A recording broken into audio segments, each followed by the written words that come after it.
स्वामी विवेकानंद की memory power इतनी sharp थी कि लोग समझते थे कि वो फोटोजेनिक मेमोरी के साथ ही पैदा हुए थे, पर बहुत एक्सपर्ट्स का मानना है कि उनकी ये मेमोरी पावर उनके ब्रह्मचर्य के पालन करने के कारण उन्हें मिली थी।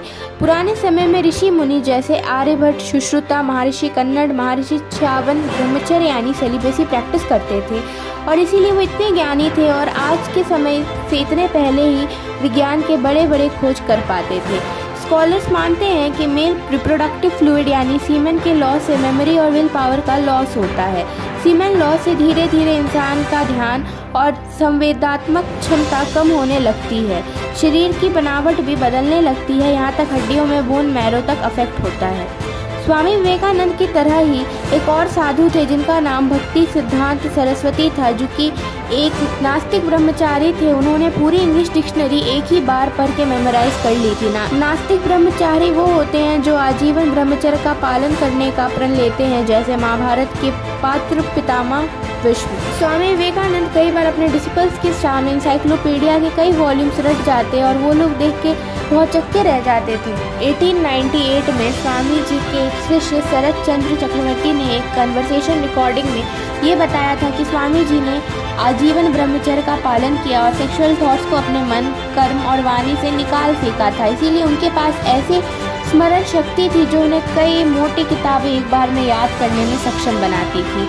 स्वामी विवेकानंद की रीडिंग टेक्निक को कलाइडोस्कोप रीडिंग कहते हैं, जिसमें वो किसी भी बुक को वर्ड बाय वर्ड नहीं बल्कि सेंटेंस बाय सेंटेंस या कभी कभी तो पैराग्राफ टू पैराग्राफ पढ़ते थे। क्या आप भी स्वामी जी की तरह ही अपने मेमोरी भी शार्प कर सकते हैं, जो हमारे लिए इम्पॉसिबल लगती है? स्वामी जी ने कहा है कि वैसे पावर्स के लिए एक व्यक्ति को कॉन्टिनेंस प्रैक्टिस और कंसंट्रेशन यानी संयम, अभ्यास और एकाग्रता डेवलप करने की ज़रूरत है। हम अपने जीवन में ज़्यादातर गलतियाँ इसीलिए करते हैं क्योंकि हम कंसंट्रेट नहीं कर पाते। यहाँ तक कि 90% ऑफ टाइम हमारे दिमाग में बेफिजूल के ख्याल चलते रहते हैं और हम अपने दिमाग को ट्रेन कर सके तो हम कभी भी किसी तरीके की ब्लंडर नहीं करेंगे। हमें अपने दिमाग में हमेशा एक आइडिया या लक्ष्य रखना चाहिए, जो कि आपको खाते पीते सोते समय भी उस लक्ष्य की ओर आपका ध्यान रखिए और आप उसके लिए कहीं ना कहीं काम करते रहें। एक इंसान, जानवर और अन्य इंसानों में एक डिग्री ऑफ कंसंट्रेशन का ही तो फर्क होता है कि एक जानवर एकाग्र नहीं होता, उसके अंदर नियंत्रण नहीं होता, जो उसे हमसे अलग बनाता है। और हम इंसान भी स्वामी विवेकानंद से अलग इसीलिए है क्योंकि हमें भी उनकी तरह संयम और ध्यान नहीं है।